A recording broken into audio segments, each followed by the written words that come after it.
Take 1,000,000,005. Welcome. Take 1,000,000,006.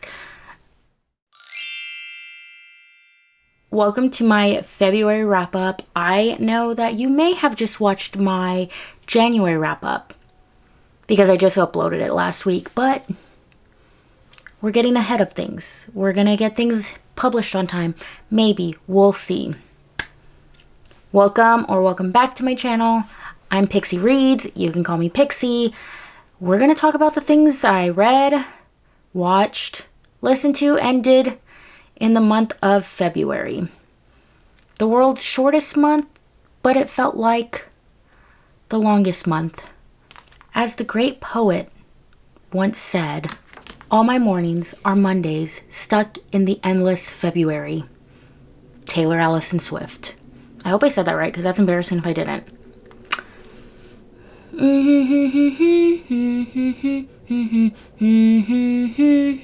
Yes, I said it right. Anyways, let's jump into the books that I read for the month of February. Last month, I told y'all do not expect 10 books out of me, and guess what? I read 4 books this past month, which is still good, because like I said, I feel like I was starting to get into a reading slump. So trying not to put so much pressure on myself to read, even though it's what I kind of do, but I just took it slow. I took it real slow. The first book that I read was A Play for the Heart by Nicole Kuba.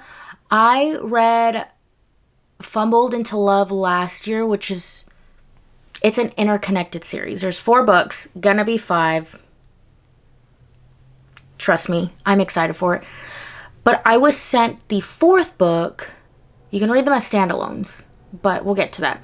I was sent the 4th book last year, and the cutest PR package in the entire world. That book was amazing, so I fell in love with that book. But I really fell in love. I love books that have found families, and this one, found family. So reading the 4th book, I wanted to get to know the other characters because every book is kind of about a couple that is in this world. So I read the first book, which, so good. I gave A Play for the Heart 3.5 stars. I'm trying to be, if a book's 4 stars or 5 stars, I'm just going to do it. But I feel like sometimes I just give out 4 stars like candy. This was a friends to lovers trope. You have Henry Parker and Sawyer Johnson, who have been best friends all through college. He falls first. Henry is in love with his best friend. The sneeze. Bless me.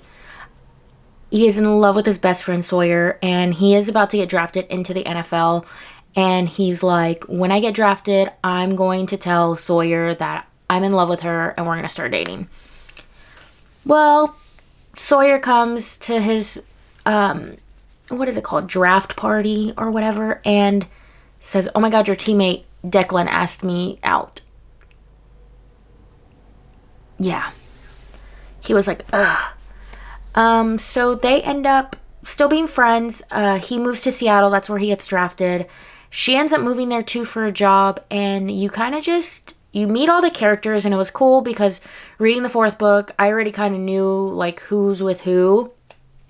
But when you go into the first book, you get to see it all start. So they're on Kindle Unlimited. I highly recommend them. I think she was only going to do 4 books, but then people were asking for the 5th book for this character because they needed their happy ending. So definitely Kindle Unlimited, indie author, sports romance, football, 3.5 stars. The next book I read was All the Things We Leave Unfinished by Rebecca Yarros. This is the first contemporary romance that I've read from Rebecca. I obviously am obsessed with the Imperium series, so I said, let me see what a regular romance is all about with Rebecca. And I wasn't disappointed. I gave this one 3.5 stars as well. This was like, if you like historical romance or you want to get into it, I definitely recommend this because you're in 2 different timelines. You're in present day with the I think she's her great-granddaughter. Hold on. Yes, you start off with her great grandmother or her great granddaughter. You start in there because her great grandmother has passed away and has left all of this stuff to her. Her name is Georgia, and the great grandmother, what was her name? Oh, Scarlett. Scarlett was an author, and Scarlett was a romance author, and Nicole.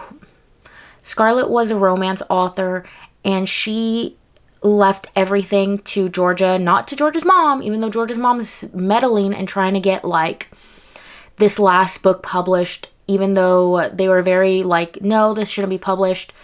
But Georgia ends up giving in, and she ends up hiring this kind of like a ghostwriter, but not in a sense. He's going to just take the works and write the story, the greatest love story of Scarlett and Scarlett's first husband, how they met, their love story, all that stuff. But you also get the past of Scarlett. You also get the past where Scarlett's writing these letters and these stories. There's a whole bunch of notes putting them together. So you get to follow two love stories, because at first Georgia and this author she hired are like annoyed. It was giving not people we meet on vacation. Beach read. It was giving beach read. That's kind of what I got from it. I was more excited when I got to the parts of Scarlett and that love story, because it was just like Notebook level romantic, and it's set in the World War II, or it's a little bit before World War II happens, and it was just a really good story. For me, 3.5 stars. Honestly, it took me a little bit to get into it. I did the audio, but it was good. It was good. The next book I read was Double Fault by Ella Wren. I gave this one 2.5 stars. I honestly was like, should I DNF it? Should I not? I obviously didn't. I finished it because my brain, I'm like, it's an arc. Finish it. Do it for the author. I was super excited because this is sports romance, but it's tennis. And back in the day, I used to play tennis, and I was really excited. And there were just a lot of things that, I don't want to say gave me the ick, but made me like, The main character, Sabrina, she's just really down on her luck. Her friends end up helping her get a job as a nanny for a professional tennis player named Noah.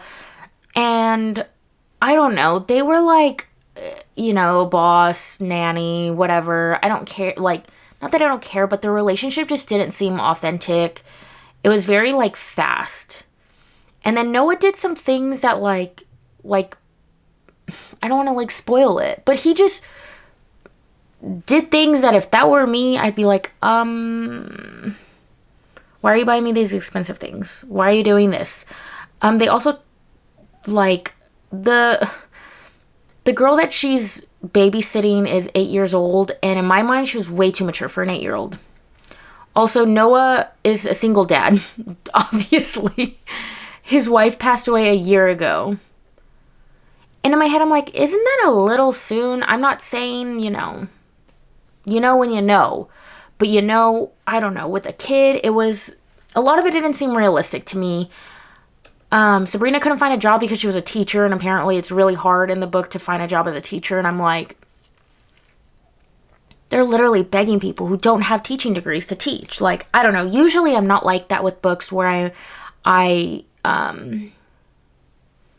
like, this isn't realistic, but I don't know, this one just felt, it's so hard to put into words without being mean, but Sabrina also had this really, like, toxic relationship with her parents, and it was just very surface level. Like, I think Sabrina could have had a lot more depth than she did, and I think if she would have, that probably would have given it higher. I think I kept reading it because I was like, give me more, and it gave me nothing. The last book I read in February, I literally read this the last day of February, is A Trial of the Sun, oh my god, it doesn't even have the Trial of the Sun Queen by Nisha Tooley. This was what I needed. I gave this 4 stars. Yes, I gave this 4 stars.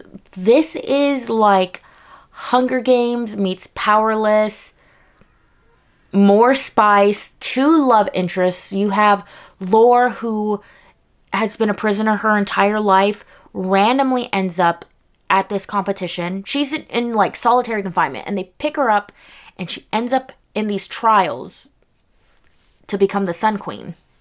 See what I did there? Or see what Nisha did there? She had a way of making you hate. Like, there's characters in here I hate. This book also, everybody talks about the first line in this book. I'm not going to read it because I think you should go out and buy this book and read it yourself. But the first line of this book really just like, I was like, okay, this is interesting. This is good. I'm actually looking forward to continuing this series on audio. Typically, I can't do fantasy on audio, but this one was really easy to follow. There's a love interest, but then there's also another one. Like, you really don't see him too much because he's from the kingdom that actually had Lore gelled up. She was locked up, and the Sun King is who stole her. And you're kind of wondering the whole time why the Sun King stole her, and it was kind of predictable, and that's kind of why I gave it 4 stars. But it was still like, even though the ending was predictable, the journey getting there was amazing. So those 4 books put me at 14 out of 50. I think I'm like 28% done with my goal, which is really good. I did 2 audio, 2 Kindle, no physical books, but I read books that were on my physical TBR, like these 2. Also, this was, once again, one of the books that was recommended, my 12 for 12. My friend Bella recommended this book for the month of February, and I finished it. So, 2 for 2 so far. Yeah. And I would probably say my top book for February is Trials of the Sun Queen. That one was just really good. Everything else was okay, but I felt like I was getting these 3-star reads, 3.5-star reads, and like I was like, if I get one more, I'm gonna be in a slump. It's just mathematically that's how it's gonna happen. But I didn't. I'm happy. I also read every single day this past month, which I think I'm almost at a 100-day reading streak on Fable. I'm praying that I keep that going. Did I read 20 pages a day? No. I didn't. And that's okay. But I read at least a sentence every day, which is still reading. So, you take what you can get. Okay, so what did I watch in February? Because I read 4 books, I watched a lot of things. Starting off with, once again, Severance. I am so obsessed with that show. If you have theories, please. I feel like I talk about all these theories all the time to people who are watching Severance, and nobody has the same excitement as I do. And I'm like, give me the excitement. I watched 1 episode of The Worst Ex Ever, and it was crazy. It's like The Worst Roommate Ever on Netflix, but it just... red flags. Nobody was following those red flags, and somebody almost died. And then I started the Heartstopper series. I didn't know that it was, I think it's like 4 or 5 seasons. I thought it was just going to be a couple. I'm taking it slow. Not like I did with the books, but it's so, like, usually, I feel like the only TV adaptations I'm, like, super obsessed with as I am with the books is anything Jenny Han puts out. So The Summer I Turned Pretty, To All the Boys I Love. Those are, like, spot on, but they still have things that are different from the book, and I'm okay with that. And that's how I feel with Heartstoppers. The casting is so good. So freaking good. And then I watched America's Murder, Gabby Petito. That one made me mad. That one just made me mad. If you've watched it, you know exactly why.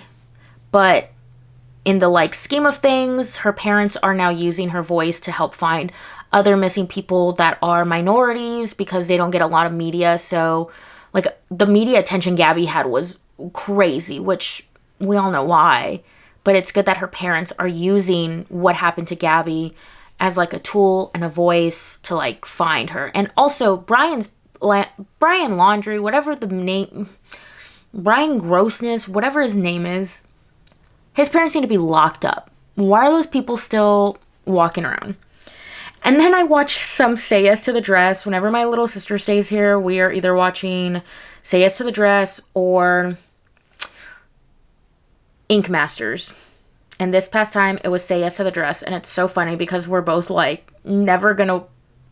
These people are spending like $10,000 on a wedding dress. And we'll be like, Nope, that's ugly. And then we caught up on all of I Am a Killer on Netflix. I love that show. Obviously, I have a thing for crime shows and crime documentaries and not podcasts.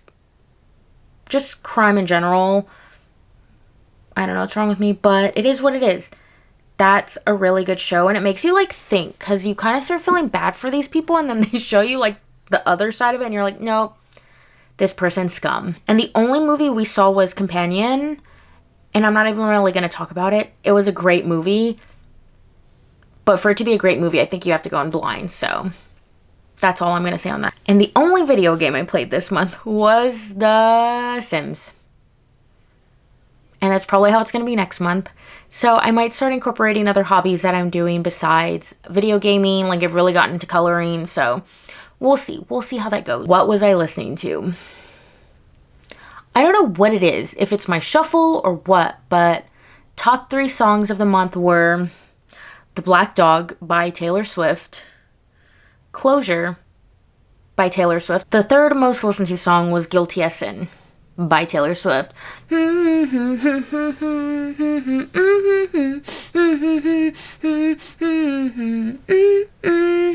Love that song. Obviously, my top 3 artists for the month. Number 1. No, I'm going to go backwards. I'm going to keep you. I'm going to hold your suspense. Number 3, Gracie Abrams. Number 2, Sabrina Carpenter. Number 1, Taylor Swift. I know. We're all surprised. Anyways. Fun things that I did this past month. I hosted my Galentine's. We had Galentine's at the Grammys. We do this every year, and this year was really fun. I did it a little differently. We set up tables. My best friend made everybody little keychains with their names on it, and we colored and we painted, and then we watched the Grammys. Grammys were great. I really wish Taylor Swift won awards as a Swiftie does, but it is what it is. Go Beyonce. And just seeing Taylor there having fun is like enough for me to like be satisfied, because I'm like, we're not going to see her for a while because the Eras Tour is done and the Chiefs are done. And that's another thing we did this month. We watched a Super Bowl, that god-awful Super Bowl. Obviously did not go in my favor, but still had a lot of fun. Kendrick Lamar freaking killed it. That was my favorite part of the whole football game. Everything else, I was just like, nope, turn it off. Turn the TV off. Turn the TV off, literally. And we went to Dallas this past month, which I love going to Dallas. I love seeing our family up there. We went to Blush Bookstore, which is also, there's a location in Dallas, and there's a location in Kansas City, not Kansas City, oh my god, in Kansas, Wichita, Kansas, whatever. So it was really fun going there, and it was tiny, but it was cute. Like, I would go there. I want to go there every time we go to Dallas. Like, I bought the cutest, Magnolia Parks prints. I'm going to hang them up hopefully soon. Sometimes I buy prints and they just be sitting there, but I want to find the cutest like frames for them. So that was fun. I love going to Dallas. They also have the biggest half-price bookstore there. So, well, that's it for my February wrap up. I hope you enjoyed this video. I am looking forward to March. I've already finished 2 books this month, and it's just the beginning of March, but I'm trying not to put myself in a reading slump because I finished a series. Oh, not finished a series, but I started a series. And I'm not going to rush it. I'm not going to rush it. I'm just going to take it slow. But that's all I have for you guys today. Thank you so much for hanging out. If you like this video and want to come back for more, definitely like, subscribe, comment, all the YouTube things. And as always, I will hopefully see you in the next one. I hope you have a great day.